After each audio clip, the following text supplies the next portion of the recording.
mencintai habaib dengan kita itu cinta kepada di dalam diri habaib itu ada darahnya Nabi Muhammad. Kalau seumpama ada satu orang yang datang dengan rambutnya Nabi Muhammad, rebutan orang mau datang, itu para habaib itu semua darahnya itu ada darahnya Nabi Muhammad. Hormati, muliakan karena darah tersebut. Bukan karena kita itu dituntut Nabi Muhammad itu mau menang sendiri, anak cucunya pengen dihormati, dimuliakan, tidak, sama sekali tidak. Akan tapi maksudnya Nabi supaya kita cinta kepada keluarganya, supaya apa? Supaya ada hubungan dengan Nabi Muhammad.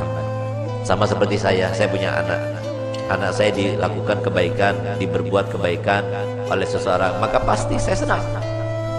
Saya orang Banjar ini paling senang sama Haji Udin, paling senang, diantara paling senang Haji Udin. Kenapa? Karena Haji Udin selalu menyenangkan anak saya, sampai kalau saya mau berangkat ke Banjar pasti rebutan mau datang ke sini. Kenapa? Karena Haji Udin baik, dia memberikan sesuatu kepada anak saya. Diingat, saya ini sebagai seorang manusia biasa, saya akan membalasnya, membalas kebaikannya, paling tidak mendoakan. Itu orang yang biasa, saya orang biasa. Bagaimana dengan akhlaknya Nabi Muhammad yang dipuji oleh Allah Ta'ala, wa innaka la'ala khuluqin azim. Pasti kita dengan mencintai para zuriat Nabi, kita pasti akan mendapatkan balasan dari Nabi, dan paling sedikitnya kita akan mendapatkan syafaatnya Nabi Muhammad SAW. Semoga kita seberataan termasuk cinta kepada keluarga Nabi, menghormati keluarga Nabi, menjunjung tinggi ke keluarga Nabi, dan memuliakan keluarga Nabi. Amin amin ya rabbal alamin. Sayyidah Fatimah datang kepada Nabi Muhammad. Siapa Sayyidah Fatimah? Sayyidah Fatimah itu anak perempuannya Nabi dan anak Nabi yang paling bungsu, terakhir. Yang paling mirip dengan Nabi anaknya semuanya, yang laki yang perempuan nggak ada semirip Sayyidah Fatimah dengan Nabi Muhammad. Paling mirip, akhlaknya paling mirip, semuanya paling mirip. Tapi lihat bagaimana kehidupannya, sangat mengenaskan, sangat menyedihkan. Yang seandainya para syarifah-syarifah tahu siapa datuknya Sayyidah Fatimah, maka kita itu akan merasa yang ada sekarang ini luar biasa, luar biasa. Kita berdakwah hanya dihinakan orang, direndahkan orang, nggak sepadan dengan apa yang dilakukan oleh Nabi Muhammad. Nabi Muhammad dilempar, Nabi Muhammad dikatakan tukang sihir. Nabi Muhammad bukan cuma itu saja, tapi Muhammad dicekek, Nabi Muhammad dilempar dengan batu, dilempar dengan besi, sampai luka-luka badannya. Kita nggak pernah seperti itu. Sehingga kalau kita melihat juga para syarifah itu harusnya lihat pada neneknya Sayyidah Fatimah. Bagaimana Sayyidah Fatimah? Sampai Nabi SAW mengatakan bahwa Sayyidah Fatimah adalah pemimpinnya para wanita ahli surga semuanya. Ibunya di bawah pemimpinannya, Sayyidatuna Maryam di bawah pemimpinannya, Sayyidatuna Hawa di bawah pemimpinannya, semuanya. Yang paling mulia di antara wanita adalah Sayyidah Fatimah Zahra. Tapi lihat bagaimana kehidupannya. Kehidupan yang wah, kehidupan yang hebat, kehidupan yang penuh dengan fasilitas. Tidak. Sayyidah Fatimah itu ketika beliau kawin, itu maharnya itu kalau dihitung dengan uang sekarang cuma 4 juta sekian semuanya. Pakaiannya, untuk bajunya, untuk minyaknya. Kemudian 4.800.000 itu kira-kira, itu harga 400 dirham itu. 4.800.000 itu dibagi 3. Sepertiga dibelikan minyak oleh Nabi, sepertiga dibelikan pekakas oleh Nabi. Pekakasnya itu berupa apa? Pekakasnya itu berupa bantal yang terbuat dari kulit, dan kulit itu diisi dengan pelepah kurma. Pelepah kurma. Kemudian dibelikan selimut. Selimut itu tempat duduk. Yang kata Sayyidah Fatimah, tempat duduk yang aku pakai adalah selimut yang aku pakai ketika tidur. Selimut yang aku pakai ketika tidur itu adalah yang kita gunakan untuk duduk ketika mengembala kambing bersama suamiku Ali. Yang jikalau kami tidur berdua, kami angkat ke kepala, kaki kami terlihat. Kalau kami tarik ke bawah untuk menutupi kaki kami, maka kepala kami terlihat. Itulah selimutnya Sayyidatina Fatimah Zahra. Sehingga suatu waktu pernah ada sebuah cerita yang sangat luar biasa daripada kehidupan Sayyidatina Fatimah Zahra. Nabi Muhammad SAW menangis, tidak ada henti-hentinya, menangis. Sayyidina Abu Bakar Siddiq datang, tetap menangis. Sayyidina Umar datang, tetap menangis. Sayyidina Utsman datang, tetap menangis. Sampai Sayyidina Abu Bakar mengatakan, ini nggak ada yang bisa mendiamkan Nabi kecuali putri tercintanya Sayyidatina Fatimah Zahra. Berangkatlah Sayyidina Abdurrahman bin Auf ke rumah Sayyidatina Fatimah dengan perintah dari Sayyidina Abu Bakar Siddiq. Dikatakan, siapa di luar sana? ibn Auf, wahai Fatimah, untuk apa kamu datang kemari? Kami ingin meminta bantuanmu karena Nabi SAW mulai tadi sedang nangis dan tidak berhenti menangisnya, terus menangis. Kami sedih melihatnya. Baik, sebentar, aku memakai pakaian dahulu. Kenapa Nabi SAW menangis? Karena Nabi telah diturunkan ayat yang berbunyi, wa in minkum illa wariduha. Tidak ada seorang pun dari kalian kecuali pasti akan melewati di atas neraka itu. Itu yang bikin nangis tadi. Tidak ada satupun dari kita kecuali kita akan melintas di atas jahanam.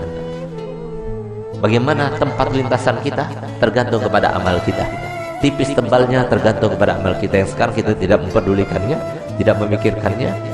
Nanti semuanya akan terpampang di depan mata kita dan kita akan melewatinya. Semoga kita termasuk yang mendapatkan amal yang banyak, yang menyenangkan hati baginda Rasul Muhammad SAW. Berangkatlah saya Fatimah. Begitu berangkat Sayyidah Fatimah bertemu dengan Nabi. Sayyidah Fatimah ketika masuk ke masjid, mereka berteriak. Semua sahabat Nabi berteriak Allahu Akbar.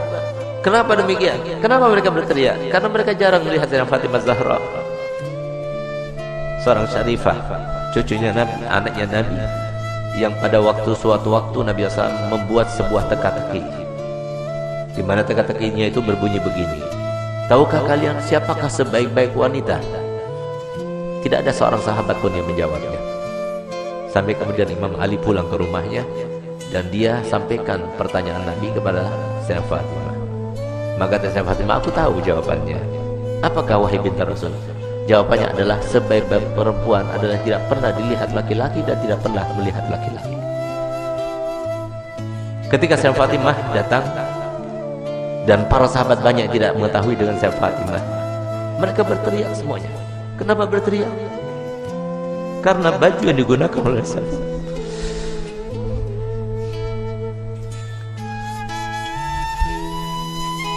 baju yang dibuka,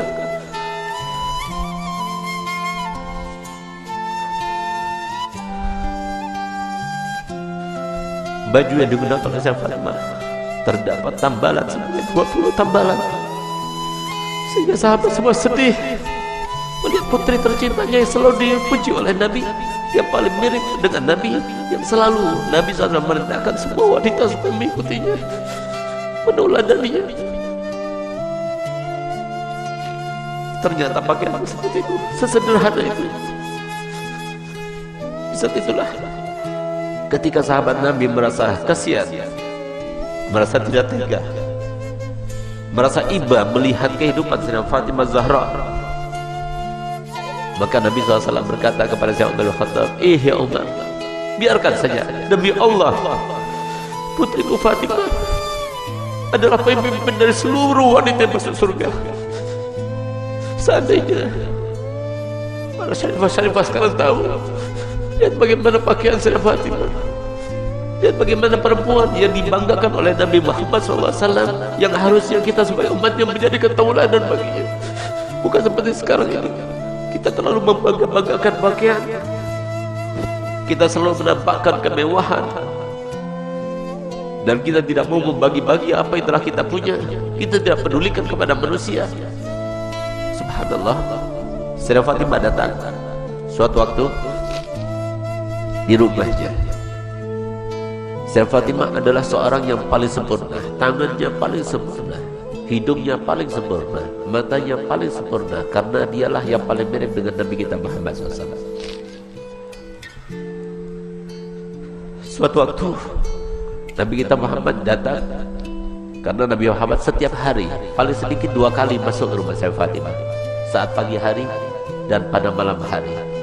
Dan setiap kali Nabi Muhammad SAW akan melakukan suatu bepergian, pertama kali yang didatanginya setelah pulang dari bepergian ada rumah Sayyidah Fatimah, dan terakhir kali rumah yang didatangi sebelum dia berangkat adalah rumah Sayyidah Fatimah Zahra.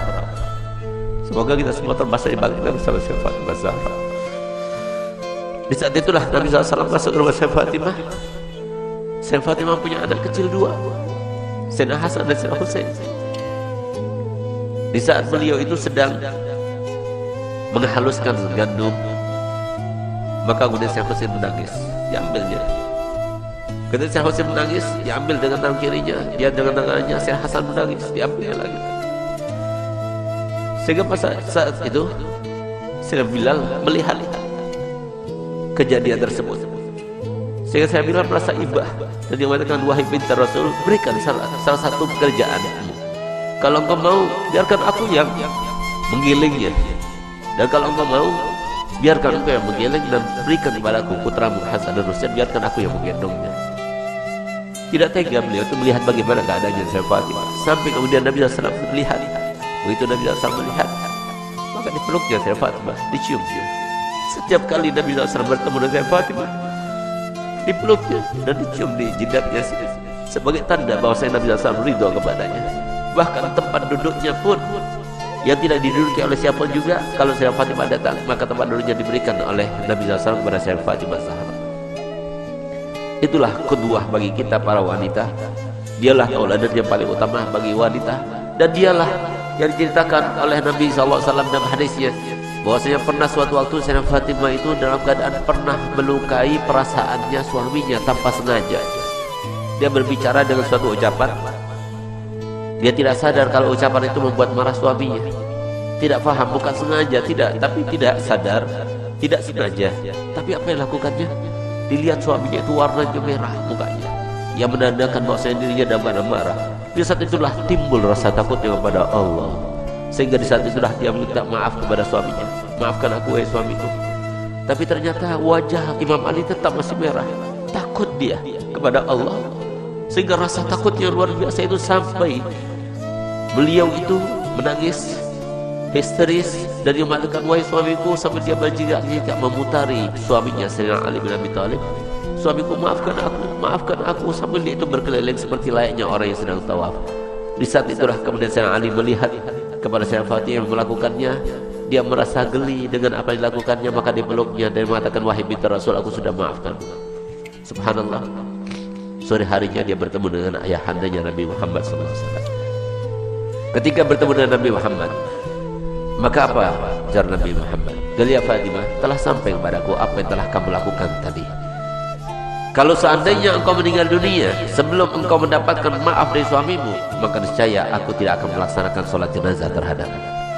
Disinilah maka para ulama mengatakan bahwasanya istri yang tidak solihah, maka dia itu tidak akan mendapatkan syafaatnya Nabi Muhammad SAW. Banyak di antara kita yang tidak faham bahwasanya surga itu murah disangganya, surga itu mudah untuk kita dapatkan. Siapa bilang? Rasulullah telah bersabda, ala inna sil'atallah ghaliyah, ala inna sil'atallah ghaliyah. Ketahuilah bahwasanya barang yang dijanjikan Allah Ta'ala dengan sabar kalian, dengan kalian sabar melaksanakan perintah kami, dengan kalian sabar dengan melaksanakan perintah Allah, itu sangat mahal harganya, yaitu janji Allah untuk kalian adalah surga. Tidak mudah untuk mendapatkan surga, mudah. Harus sabar, harus melawan hawa nafsu sampai nafsu ini sesuai dengan apa yang disampaikan oleh Nabi di dalam hadisnya, la yu'minu ahadukum hatta yakunu hawahu tab'an lima ji'tu bihi. Tidak beriman seseorang dari kalian sampai hawa nafsunya, keinginannya seperti menjadi keinginanku, seperti yang aku bawa, seperti yang aku syariatkan, seperti yang aku perintahkan. Perintahnya Nabi apa? Seorang istri itu harus menganggap suaminya bagaikan raja. Seorang istri itu kalau semua dia berpuasa selama 40 tahun, kata Nabi Muhammad, 40 hari, kemudian dia itu membuat suatu tindakan atau ucapan yang membuat galau pikiran suaminya, maka langsung pahala puasa 40 hari, sholat malam suntuk 40 hari dihapuskan oleh Allah SWT. Itu perintah Nabi Muhammad. Ya harus kita lawan nafsu kita. Siapa yang enak? Emang enak kita itu harus kalau mau keluar harus izin dulu. Kita itu harus menjaga perasaannya. Kita harus menjadikan dia bagaikan raja sebagaimana perintah Nabi. Itulah harganya surga. Surga tidak mudah. Kalau seumpama surga itu mudah, maka Nabi SAW tidak akan memberikan contoh kepada kita yang tidak baik. Lihat bagaimana Nabi Muhammad kehidupannya. Nabi Muhammad dikatakan sebagai orang gila, sabar. Dikatakan sebagai tukang sihir, sabar. Diludahi di depan mukanya langsung, sabar. Dilempar rumahnya dengan kotoran manusia, sabar. Itu semua itu ditampakkan di dalam diri Nabi untuk apa? Supaya menjadi tauladan buat kita. Itulah Nabi Muhammad. Untuk itulah kita itu hidup. Nabi Muhammad itu adalah manusia super istimewa. Tidak ada yang istimewa seperti Nabi Muhammad. Tapi lihat bagaimana kehidupannya. Nabi Muhammad dicekik sampai yang namanya mata itu akan lepas. Sampai itu yang namanya bekas cekikannya itu terlihat itu sampai 3 hari 3 malam membekas di dalam lehernya Nabi Muhammad. Tapi lihat bagaimana responnya Nabi Muhammad. Responnya semacam itu yang jadikan qudwah untuk kita semuanya. Di dalam Al-Quran Allah Ta'ala berfirman, laqad kana lakum fi Rasulillah uswatun hasanah. Tauladan kita yang paling utama adalah Nabi Muhammad. Tauladan yang paling utama bagi umatnya Nabi Muhammad yang perempuan adalah Sayyidatina Fatimah Zahra. Kenapa dikatakan Al-Batul? Karena beliau itu yang terputus sudah dengan hubungan dunia, gak ada lagi hubungan dunia. Semuanya untuk Allah, ridhonya untuk Allah, pikirannya untuk Allah, ibadahnya semuanya untuk Allah. Bahkan dirinya pun, nyawanya pun semuanya diperuntukkan untuk Allah Subhanahu wa Ta'ala. Oleh karenanya, pernah suatu waktu Sayyidah Fatimah datang pada Nabi Muhammad. Beliau miskin, tidak punya apa-apa. Bahkan Sayyidah Fatimah pernah suatu waktu ceritanya, beliau itu kan kerjaannya kalau ada waktu yang kosong maka beliau itu menenun. Setelah jadi tenun, jadi jual. Uangnya kumpulkan, dapat setahun, kumpulkan uang, maka dia mendapatkan uang yang cukup untuk membeli emas. Setahun menenun baru dapat uang untuk membeli emas. Senang gembira beliau beli emas. Kemudian emas yang sebelumnya, kenapa dia sekarang beli emas? Karena emas yang berupa kalung pemberian daripada Sayyidatina Khadijah, satu-satunya pemberian Sayyidatina Khadijah untuk Sayyidah Fatimah Zahra. Ketika Nabi SAW mengumumkan kepada penduduk Madinah semuanya, wahai ya nisa tasaddaqna, ya nisa tasaddaqna, wahai perempuan, ayo banyak sedekah, banyak sedekah. Rasulullah memerintahkan, fa inni ra'aitukunna aksar ahli nar, aku melihat kalian itu lebih banyak penghuni neraka. Subhanallah, sahabat Nabi itu melepaskan gelangnya, melepaskan giwangnya, termasuk yang dikirimkan oleh Sayyidah Fatimah itu adalah kalung pemberian Sayyidah Khadijah. Begitu melihat kalung tersebut, maka Nabi SAW meneteskan air mata karena terkenang dengan Sayyidah Khadijah. Tapi tetap Nabi SAW walaupun sayang dengan kalung itu, tapi dijualnya. Karena apa? Untuk membayarkan dan untuk memfasilitasi para mujahid fisabilillah di dalam Jaisul Usrah itu yang terkenal itu. Subhanallah, ketika sudah dia dapat membeli kalung yang kecil, bukan kalung besar, kalung kecil, begitu Sayyidah Fatimah memakainya, Nabi setiap hari paling sedikit satu harinya 2 kali datang. Begitu masuk ke rumahnya, ternyata Sayyidah Fatimah terlihat di lehernya pakai kalung emas itu. Apa yang dilakukan Nabi Muhammad? Nabi Muhammad langsung keluar lagi. Nabi Muhammad langsung keluar lagi. Nabi Muhammad itu doanya dikabulkan. Nabi Muhammad tinggal mengangkat tangannya, maka arus Allah akan goncang kecuali sampai dikabulkan permintaannya. Tapi lihat bagaimana Nabi Muhammad begitu melihat Sayyidah Fatimah memakai kalung itu, keluar dia. Kenapa keluar? Sayyidah Fatimah cerdas, tahu dia. Kenapa beliau keluar? Enggak seperti biasanya. Biasanya menciumku, kemudian duduk di tempatku, seperti yang biasa beliau lakukan. Tapi ini enggak. Begitu melihat, langsung dia keluar tanpa berkata apapun. Dia seorang wanita cerdas. Sehingga apa dilakukannya? Dia langsung copot kalungnya, kemudian dijual dan harganya diberikan kepada Nabi SAW. Terserah buat apa seperti Nabi. Itu dilakukan Nabi kita Muhammad SAW. Sehingga suatu waktu Sayyidina Ali, karena dia kecapean, satu hari beliau itu dari mulai pagi sampai malam itu mencari uang untuk makannya keluarga. Makanya Sayyidah Fatimah, makanya Sayyidina Hasan, makanya Sayyidina Husain.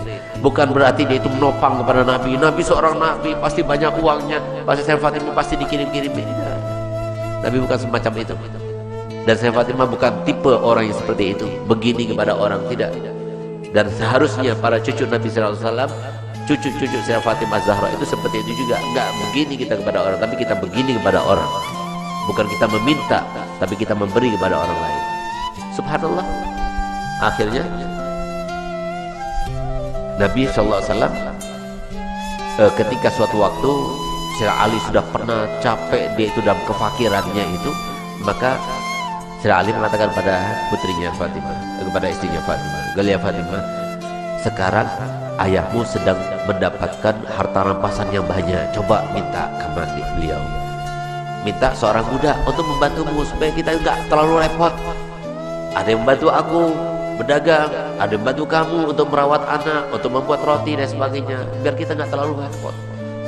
Baik, diperintahkan ayah, suaminya, dia sendiri nggak mau meminta, tapi suaminya yang memerintahkan, dia berangkat. Datang dan terpaksa datang kepada Nabi, ya Rasulullah, aku ingin memohon satu orang hamba untuk membantuku dan bantu suamiku di rumah. Apa jawaban Nabi Muhammad? Isbiri wahai Fatimah, aku akan berikan lebih baik daripada itu. Aku tidak akan memenuhi permintaanmu. Karena apa? Yang membutuhkan kepada, yang memerlukan kepada budak-budak itu yang kamu minta itu lebih banyak, lebih membutuhkan daripada kamu. Aku berikan kamu lebih baik daripada itu. Apa ayah? Kalau kamu mau tidur, baca subhanallah, subhanallah, subhanallah 33 kali. Alhamdulillah, alhamdulillah, alhamdulillah 33 kali. Allahu akbar, Allahu akbar, Allahu akbar 33 kali. Dari akhirnya dengan kabira alhamdulillah katsira sampai akhirnya. Kalau kamu baca doa itu, maka itu mencukupi apa yang kamu risaukan selama ini. Subhanallah, kata ulama, kalau seumpama kita baca tasbih itu sebelum tidur, maka kita tidak akan membutuhkan pada orang, nggak perlu kepada orang. Artinya apa? Kapan kita memerlukan pada bantuan, tanpa minta orang akan bantu. Kalau kita baca tasbih yang 33 itu. Jadi biasakan kita kalau tidur, kita baca tasbihnya Sayyidah Fatimah Zahra. Kenapa dikatakan tasbih Sayyidah Fatimah? Karena riwayat tersebut diriwayatkan oleh Sayyidah Fatimah Zahra. Jadi perempuan terutamanya. Lalu dikatakan, kalau tidak ada yang bantu, tanpa minta bantuan, orang akan bantu. Kalau nggak ada yang bantu, kata ulama, kalau nggak ada yang bantu, dia sendiri yang mengerjakan. Seperti di Banjar ini kan jarang ada pembantu, acil-acil yang bantu itu kan jarang. Kalau di Jawa banyak, orang kaya semuanya pakai ada yang bantu di situ. Tapi di Banjar ini jarang sekali. Entah mengapa, wallahu alam. Apa karena istrinya cemburuan atau gimana, wallahu alam. Tapi yang pasti adalah saya jarang sekali melihat ada seperti di Jawa. Kalau di Jawa itu rata-rata di setiap rumah-rumah orang yang punya ada pembantu di situ. Subhanallah, katanya ulama, kalau seumpama nggak ada yang bantu, maka dia tidak akan merasakan penat dan capek ketika dia itu mengerjakan pekerjaan sehari-hari di rumah.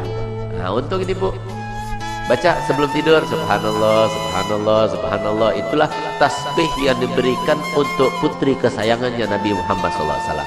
Coba lihat di sini, ditolak oleh Nabi Muhammad. Kenapa? Dunia itu beban. Apalagi kalau dunia itu sudah beban dimasukkan dalam hati. Akhirnya seperti disampaikan dalam Al-Quran, innal muluka idza dakhalu qaryatan afsaduha. Sesungguhnya kalau raja-raja itu masuk ke dalam suatu desa, desa itu rusak akhirnya. Sama seperti kita ini. Hati kita jangan masuk ke dunia, jangan, nggak boleh. Dunia itu tempatnya, hati kita itu tempatnya suci. Hati kita itu tempatnya Allah dan Rasulnya Muhammad saja. Keluarga nggak ada di hati. Semuanya di tangan, harta benda di tangan, semuanya di tangan. Tapi dalam hati kita adalah Allah dan Rasulnya Muhammad SAW. Harusnya seperti itu. Karena bakal sendiri di hati ada cinta dunia, akhirnya iri, dengki. Sampai sekarang ini setiap pedagang cari pesugihan, haram hukumnya, syirik itu. Padahal nggak usah jadi pesugihan. Kalau kita hadir majelis-majelis semacam ini dan juga majelis-majelis tempat yang lainnya semacam ini, maka insya Allah kita pulang seminggu, sebulan depan ini insya Allah sugih terus lah gitu. Niatin saja, ya Allah, anak pengen ya Allah supaya dimudahkan untuk dapatkan harta yang halal, minta yang halal, yang barokah, yang tidak ada hisabnya nanti di akhirat.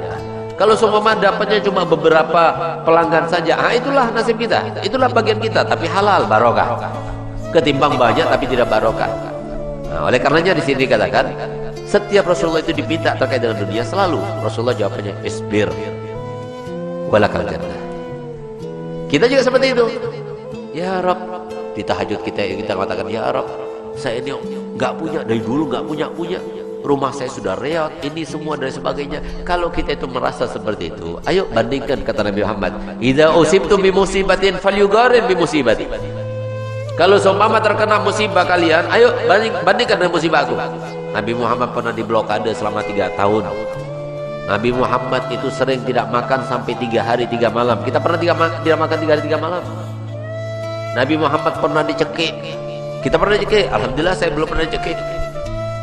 Alhamdulillah, semoga tidak pernah dicekik gitu. Bukan kita mengharapkan, karena apa? Rasulullah yang memerintahkan kita. Apa kata Rasulullah SAW? Idza sa'alta Allah fas'alillahal afiyah. Kalau kamu minta pada Allah, memohon pada Allah, jangan mohon yang berat-berat, tapi minta yang enak-enak. Minta kebaikan, minta kekayaan, minta kesejahteraan, tapi diakhiri dengan fi khairin wa afiyah.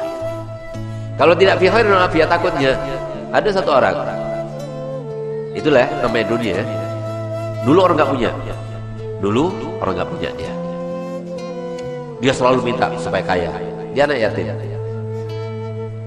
Akhirnya apa? Setelah kaya lupa sama gurunya. Nah itu dunia. Orang kalau sudah punya dunia itu paling sedikit ada sesuatu yang berubah. Apa itu? Sombongnya berubah.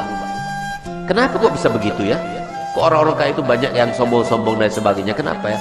Karena Nabi Muhammad telah bercerita bahwasanya setiap dunia itu ketika diciptakan, maka itu diambil oleh iblis, selalu diciumnya dengan bibirnya.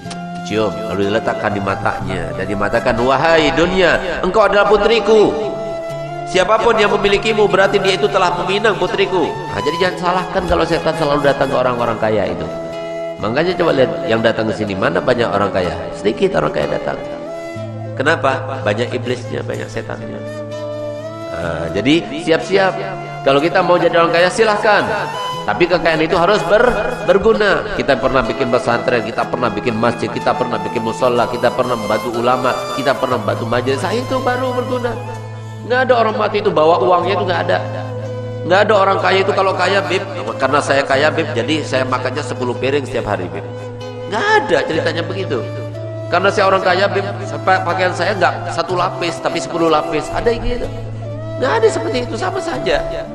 Cuma memang kita itu ada sifat yang pokok di dalam diri manusia, namanya sifatnya itu sifat hiris. Apa itu hiris? Rakus. Nah, rakus inilah yang menyebabkan akhirnya kita itu pengen lagi melihat rumah itu bagus, rumah kita yang sudah bagus masih kalah sama itu, pengen lagi. Jangan lihat istri, bahaya itu nanti gitu. Melihat uang banyak, wah uangnya banyak, kita pengen lagi. Itu biasa, lihat mobil baru, pengen lagi. Itu. Nah, oleh karenanya tip dari Nabi SAW supaya dunia kita itu tidak menjadi sebuah hujah atau beban kepada kita. Gimana caranya? Kalau kita mau beli sesuatu, maka sesuatu yang lama harus kita sodakokan. Kalau kita mau beli yang baru, baju, kita pakai baju baru. Yang lama berikan sama orang. Kalau kita berikan sama orang, dosa kita yang telah lalu diampunkan dosanya. Apalagi yang terkait dengan pakaian yang kita pakai, semuanya dosa diampunkan. Enak tidak? Sudah pakai baju baru, diampunkan lagi dosanya. Ini tidak numpuk terus sampai berapa bajunya? 20 lebih, 100 lebih. Nanti ada pengajian, beli baju baru lagi. Ada pengantinan, beli baju baru lagi. Bahkan pengantin baru itu Masya Allah, hati-hati bertanggung jawab depan Allah. Silahkan gunakan uang, tapi semestinya Pak. Artinya semestinya Pak, saya memang selalu katakan, kalau kita punya uang, buat apa kita itu tidak menggunakan uang kita? Gunakan, makan yang enak sama keluarga, harus. 1 minggu, 1 bulan harus pergi bersama keluarga, pergi ke tempat-tempat yang bagus-bagus, yang mahal-mahal. Supaya apa? Supaya kita faham dunia itu di bawah kaki kita, bukan kita di bawah kakinya dunia, dipermainkan dunia. Mau beli sesuatu mikir-mikir sampai sebulan, ngapain? Dipikir-pikir, beli, kita punya uang beli. Itu loh maksudnya. Tapi harus sesuai. Apa artinya sesuai? Jangan mubazir, jangan bikin contoh yang tidak baik kepada orang lain. Seperti apa? Mohon maaf, pengantin biasanya habis pengantinan tuh, dan saya tidak berharap pengantin yang baru yang semuanya murid saya, semoga tidak seperti itu dan keluarganya mendukung insya Allah. Pengantinan bikin acara sampai miliaran, buat apa? Buat apa? Siapa yang mengajarkan yang semacam itu? Lebih baik sodakoh, ambil 1 miliar itu misalnya, kasih pondok, belikan tanah untuk pondok. Itu berguna, insya Allah langgeng, pahalanya luar biasa, berkahnya luar biasa. Insya Allah dapat doa, dapat restu, insya Allah harmonis, romantis, dan mendapatkan kehidupan samara. Ini tidak, bikin acara 1 hari habis 2 miliar. Di mana-mana banyak itu, yang semacam itu banyak. Bikin acara di gedung, harus di gedung. Kalau nggak di gedung, Beb, apa katanya orang? Biarkan apa kata orang. Emang kita pikirin? Emang orang itu gaji kita, kalau sampai kita itu selalu memikirkan orang-orang terus. Emang orang apa? Apa yang bisa dilakukan oleh orang? Ini loh masalahnya. Masalah yang paling utama, yang paling besar ini seperti itu. Nah, jadi biarkan sederhana. Semampu kita, kita mampu di gedung, ya alhamdulillah di gedung. Tapi kalau kita nggak mampu di gedung, ya sudah di rumah. Seperti tadi kita laksanakan perkawinan, sudah selesai, sederhana. Baca maulid, undang habaib, berapa orang habaib, berapa kiai, sudah selesai. Nggak usah sampai kita itu menyenangkan hatinya setan. Lalu kita kumpulkan undang orang yang banyak. Nanti hari ini orang kaya khusus ya, pejabat kaya khusus. Orang kedua para pedagang ya. Nah, yang ketiga yang kiri-kiri ya, miskin-miskin ya. Gitu. Ada yang semacam itu kadang-kadang. Nauzubillah. Nah, jangan ditiru mereka. Ambil ridhonya Nabi Muhammad. Tirulah Sayyidah Fatimah. Tirulah keluarga Nabi Muhammad. Jangan sampai kita itu menjadi sebab orang lain ingin meniru akhirnya. Sehingga apa? Kadang-kadang pengantin itu beli baju. Baju itu pakai sekali dua kali. Baju pengantin mahalnya luar biasa. Dipakainya sekali. Alhamdulillah saya waktu pengantin dulu sama ustazahnya ada di sini, alhamdulillah. Permaisuri saya ada di sini. Saya ingat saya pakai jasnya minjem. Apalagi dasinya juga ikut minjem. Dasi itu mau pakai dasi saya nggak ngerti sampai setengah jam lamanya. Saya masih ingat sepatu minjem. Celana saja saya beli. Kenapa? Berarti dipakai sekali toh, dipakai sekali, mas kita mau beli. Keuangan kita pada waktu itu memang nggak punya. Nah gitu. Ini sekarang ada yang beli baju untuk main-main ke keluarga itu loh. Itu kan harus gemerlap itu kadang-kadang. Itu dibeli sampai 20 biji. Habis itu dipakai habis apa? Udah nggak dipakai lagi, mubazir. Sewa. Gengsi sewa. Gengsi kenapa gengsi? Karena apa katanya orang nanti? Apa katanya orang lagi? Nah, ini jadi masalah. Jangan hiraukan orang. Man balan nas, kata Allah Haddad, man balan nas mata ghamman. Orang yang memikirkan orang lain terus, maka orang itu mati sumpah. Jadi orang lain itu nggak bisa dijadikan suatu patokan hukum. Bagaimanapun kita pasti dibicarakan orang. Kita baik dibicarakan orang, kita jelek juga dibicarakan orang. Dan ingat bagaimana Luqman Al-Hakim mengatakan, ridhon nas ghayah la tudrak. Kalau kita ingin seluruh manusia senang pada saya, nggak bisa. Itu adalah sebuah keinginan yang tidak akan terpenuhi, mustahil. Sehingga dicontohkan oleh ayahnya ini kepada anaknya, Luqman Al-Hakim. Ayo coba kita tunjukkan dan kita buktikan perkataan itu. Paginya dia berangkat lewat pasar dalam keadaan bawa kendaraannya apa? Himar, keledai. Tapi dibawa orang dua yang bawa, pegang talinya begitu. Begitu lewat di pasar, orang pasar bilang, sian deh orang tuh. Kenapa? Masa himar untuk ditunggangi, itu dia enggak ditunggangi, dituntun. Dari saking pelitnya kali ya. Tuh, nah apa katanya mereka? Sore harinya pulang lagi lewat pasar, anaknya yang naik, kamu nak yang naik, biar aku yang nuntun. Itu lewat pasar, diomongin juga, dikatakan itu gimana itu anak itu kurang ajar banget itu. Masa orang tuanya nuntun, anaknya di atas, kurang ajar itu. Orang tuanya juga nggak bisa mendidik itu, masa anaknya di atas. Tuh. Nah, apa katanya? Nah, ingat nggak? Ya, besok kita ulangi lagi. Besok paginya berangkat lagi pasar itu.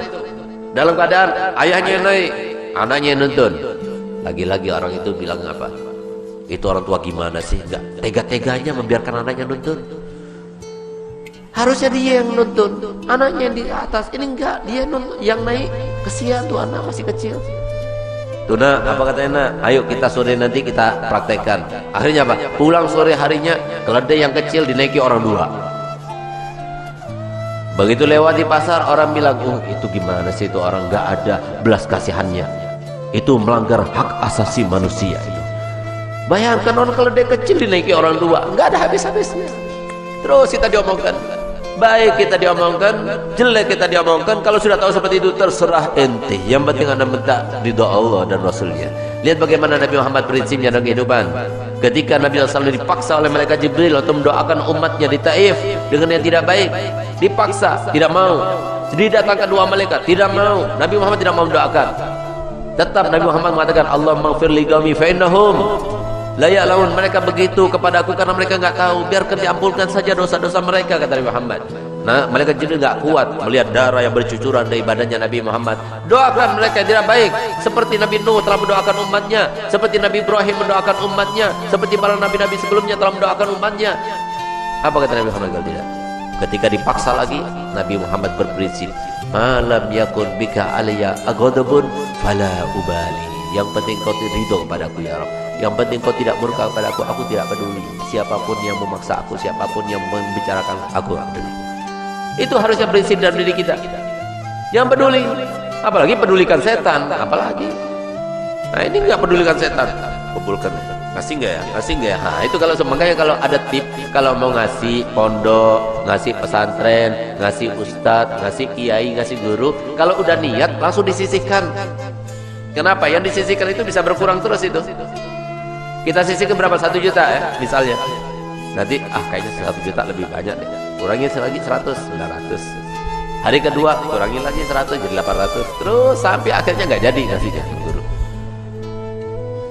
Jadi kalau kita sudah niat, bismillah. Kenapa? Sodako itu tidak akan keluar dari seseorang kecuali sampai melewati tenggorokannya 70 setan. Jadi paling repot emang sodako. Makanya paling repot jadi orang kaya.